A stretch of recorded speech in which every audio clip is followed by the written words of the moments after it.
If you were to practice only one move every single day, then I would ask that you do a low squat.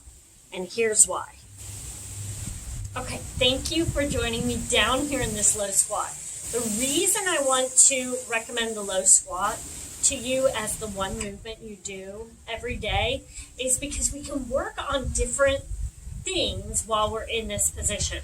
So what we're going to be doing is you're trying to get your heels down on the floor if you can. But that's going to be tough for some. So we're going to work on range of motion here. So while you're here, I want you to try to push one heel down. You can kind of move to one side and then push the other heel down. And notice tension, any tension that you might have. The other thing that you can do is rock from side to side. So from forward here, if I'm rocking, I'm going to bring one side down and then I'm going to push down to the other side. So trying to rock in between both sides. So if I'm down here, I'm going to put my weight on one side, put my weight on the other side. I may notice that this side is a little bit tighter, so I'm going to sit into this side a little bit more to help kind of stretch out the calf, the Achilles area, start working on lengthening those muscles there. The next thing that we're going to focus on is our breathing. So while you're down here, try to move so you can see me, I can bring my arms around here and I can work on some back body expansion. So that's going to work on my rib mobility. So if I'm down here, I'm breathing. And I don't know if you can see, but the goal is to get this part of the back to start moving.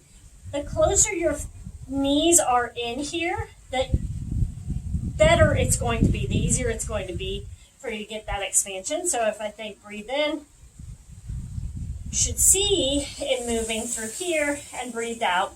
So you can just work on that as well.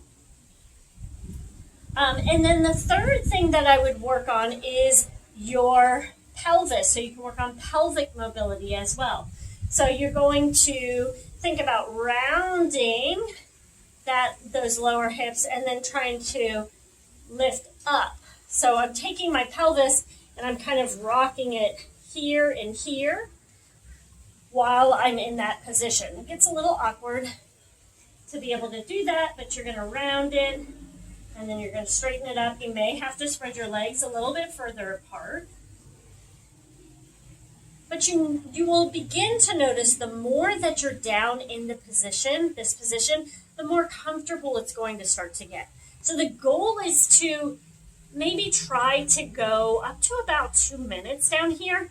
In the beginning, you may not be able to do that long. You might be down here, allow yourself to move around. Just like with everything else, don't get so stuck in trying to stay here in this position.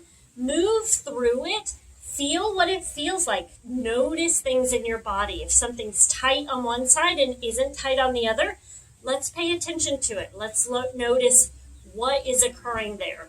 And then if you have questions, feel free to let me know. Give me a question in the comments. I'd be happy to help answer some of them for you. And I hope you all have a wonderful day.